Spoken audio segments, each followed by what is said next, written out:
നമസ്കാരം പ്രിയമുള്ളവർ, എല്ലാവർക്കും ഒരിക്കൽ കൂടി മീഡിയ പ്ലസിലേക്ക് ഹാർദമായ സ്വാഗതം.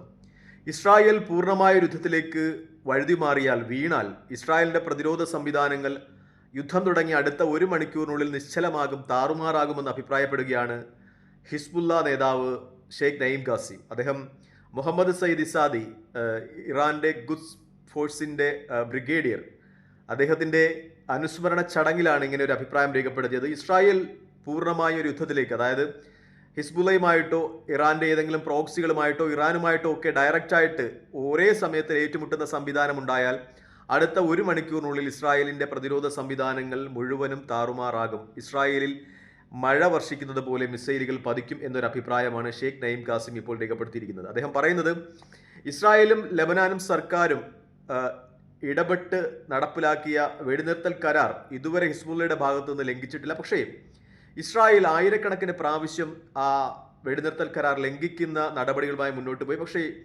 ഹിസ്ബുള്ള ആ കരാറിൽ ഉറച്ചു നിൽക്കുന്നു, ഇതുവരെയും ഹിസ്ബുള്ള ലംഘിച്ചിട്ടില്ല എന്നാണ് ഈ നഈം ഖാസിം പറയുന്ന ഒരു കാരണം. ഇസ്രായേൽ നിരന്തരം ഈ കരാർ ലംഘിക്കുന്നതിനുള്ള കാരണം, കഴിഞ്ഞ 8 മാസത്തിനുള്ളിൽ ഹിസ്ബുള്ള വലിയ തോതിൽ ആയുധങ്ങൾ സുരക്ഷിതമായി സമ്പാദിച്ചു കഴിഞ്ഞു. അവരുടെ ഇസ്രായേൽ ഹിസ്ബുള്ള യുദ്ധത്തിന്റെ സമയത്ത് അവർക്ക് നഷ്ടമായ ആയുധങ്ങളുടെ ശേഖരമൊക്കെ അവർ പുനഃസ്ഥാപിച്ചു കഴിഞ്ഞു. അത് ഇസ്രായേലിനെ ഭയപ്പെടുന്നുണ്ട്. അതുകൊണ്ടാണ് ഇപ്പോൾ ഇസ്രായേൽ ഇടയ്ക്കിടെ ഹിസ്ബുള്ളയെ ആക്രമിക്കുന്നത്. പക്ഷേ ഹിസ്ബുള്ള ഒരിക്കലും ആക്രമണത്തിന് മുതിർന്നിട്ടില്ല. അതായത് ഈ കരാറിൽ ഉറച്ചു നിൽക്കുന്നു എന്ന രീതിയിൽ അദ്ദേഹത്തിന്റെ ഭാഗത്തു നിന്ന് പ്രതികരണം ഉണ്ടാകട്ടെ. പക്ഷേ ഗതികെട്ടാൽ തിരിച്ചടിക്കുന്നതിനെ പറ്റി ആലോചിക്കും എന്നും അദ്ദേഹം പറയുന്നുണ്ട്.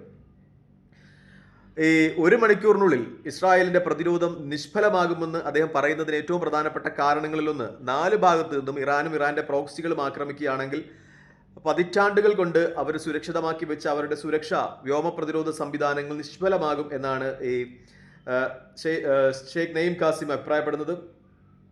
മറ്റൊന്നുകൂടി അദ്ദേഹം പറഞ്ഞു വെക്കുന്നുണ്ട്. US പ്രതിനിധി ടോം ബാരക്, അദ്ദേഹം ഇപ്പോൾ ഈ ഹിസ്ബുള്ളയും ഇസ്രായേലും തമ്മിലുള്ള അനുരഞ്ജന ചർച്ചയുമായിട്ടൊക്കെ മുന്നോട്ട് പോവുകയാണ്. അദ്ദേഹം മുന്നോട്ട് വെക്കുന്ന ഉപാധി ലബനന്റെയും ഹിസ്ബുള്ളയുടെയും നിലനിൽപ്പിനെ തന്നെ കാര്യമായി ബാധിക്കുമെന്നാണ് നഈം ഖാസിം പറയുന്നത്. കാരണം ഇപ്പോൾ വരുന്ന ഉപാധി എന്ന് വെച്ചാൽ സൈനിക ശേഷി പകുതിയായി കുറയ്ക്കണം ഹിസ്ബുള്ള എന്ന ഒരാവശ്യമാണ് ബാരക് ആവശ്യപ്പെടുന്നത്. ഈ ഹിസ്ബുള്ളയുടെ കയ്യിലുള്ള ഹെവി ആയുധങ്ങൾ അത് കുറയ്ക്കണം.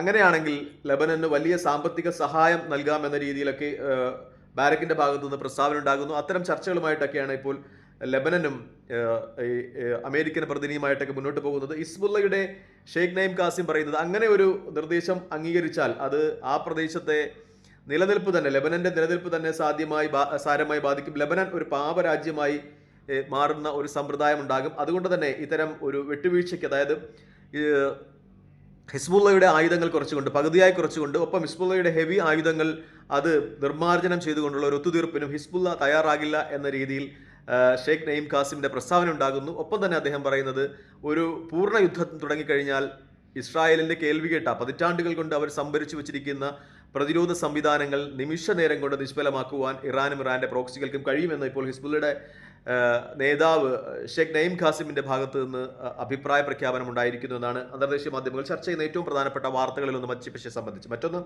ഗസയിലെ വെടിനിർത്തൽ കരാറിന്റെ ചർച്ചകൾ പൂർണ്ണമായും പരാജയപ്പെടുന്നു എന്നതാണ്. അതായത് ഇപ്പോൾ ക്യാബിനറ്റ് മീറ്റിംഗിൽ, ഇന്നലെയൊക്കെയായിട്ട് അന്താരാഷ്ട്ര മാധ്യമങ്ങൾ ചർച്ച ചെയ്യുന്നത്, ഇസ്രായേലിന്റെ ക്യാബിനറ്റ് മീറ്റിംഗിൽ സയനിസ്റ്റ് മന്ത്രിമാർ ആവശ്യപ്പെട്ടു ഇസ്രായേൽ സൈന്യത്തോട് പൂർണ്ണമായും ഗസയിലോട്ട് ഇറങ്ങുക, ടാങ്കുകളുമായിട്ട് അവശേഷിക്കുന്ന ഭാഗങ്ങൾ കൂടി നശിപ്പിക്കുക എന്ന രീതിയിൽ ഇസ്രായേലി സയനിസ്റ്റ് മന്ത്രിമാരുടെ ആവശ്യമുണ്ടാകുന്നു. ഇസ്രായേലി പ്രധാനമന്ത്രി ബെഞ്ചമിൻ നെതന്യാഹു അത് അംഗീകരിക്കുന്നു. ഇസ്രായേലി സൈന്യത്തിന്റെ മേധാവിക്ക്, IDF മേധാവിക്ക് ഇതുമായി ബന്ധപ്പെട്ട നിർദ്ദേശങ്ങൾ കൊടുക്കുന്നു. പക്ഷേ അദ്ദേഹം അത് നിരസിക്കുന്നു എന്ന വാർത്തകൾ കഴിഞ്ഞ നിമിഷങ്ങൾ മാധ്യമങ്ങളൊക്കെ റിപ്പോർട്ട് ചെയ്തതാണ്. അതായത് അദ്ദേഹം പറയുന്നത്, ഗസയിൽ പൂർണ്ണമായ യുദ്ധത്തിനിറങ്ങിയാൽ അത് ഇസ്രായേൽ സൈന്യത്തെ സംബന്ധിച്ച് വലിയ തിരിച്ചടിയായിരിക്കും ഉണ്ടാക്കുക.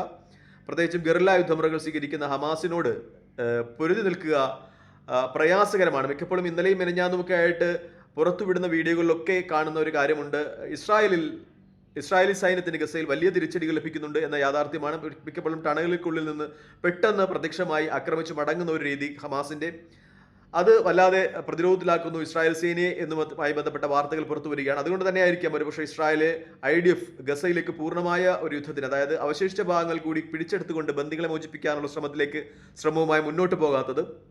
ഇസ്രായേലിനെ സംബന്ധിച്ച് ബന്ദികളുടെ മോചനം, ഒരു ബന്ദിയെപ്പോലും അവർ സൈനിക നടപടികളുടെ മോചിപ്പിച്ചിട്ടില്ല, എല്ലാം ഈ കരാറിന്റെ അടിസ്ഥാനത്തിലാണ് മോചിപ്പിച്ചിട്ടുള്ളത്. അതും ഇനി തുടർന്ന് പോകുന്ന ഇസ്രായേലിനെ സംബന്ധിച്ച് അപമാനത്തിന് തുല്യമാണ് എന്നൊരു തിരിച്ചറിവായിരിക്കും ഇപ്പോൾ അവർ ബന്ദികളെ പൂർണ്ണമായും സൈനിക നടപടികളോടെ മോചിപ്പിക്കാൻ ശ്രമിക്കുന്നത്. പക്ഷേ അത് എത്രത്തോളം പ്രായോഗികമാണ് എന്ന രീതിയിൽ ചർച്ചകൾ ഉയരുകയാണ് എന്നാണ് ഏറ്റവും പ്രധാനപ്പെട്ട വാർത്ത പശ്ചിമേഷ്യയെ സംബന്ധിച്ച്.